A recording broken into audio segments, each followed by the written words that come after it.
Alam mo ba, mula nang sinuot ko ang Saint Benedict's medallion na ito, ang mga problema, ang mga pagsubok, ang mga sakuna, ang mga umaaligid na masamang espiritu, hindi naman nawala.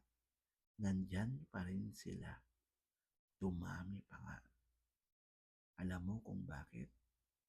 Dahil ang Saint Benedict's medallion na ito ay hindi naman ito agimat at lalong-lalo nang hindi naman ito pangontra laban sa kanila.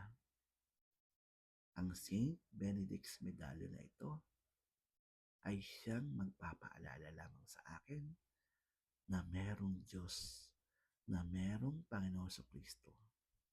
Ang Saint Benedict's medallion na ito ang nagpalakas ng aking pananampalataya at pagtitiwala sa ating Diyos at Panginoon Kristo na kahit anong pagsubok ang aking harapin at danasin, na hindi niya ako iiwan at pababayaan.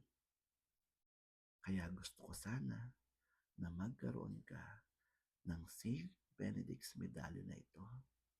Kaya itap mo na ang yellow basket ko para sa susunod na makaharap mo ang demonyo, maalala mo ang ating Panginoong Hesukristo at si Brother Paul.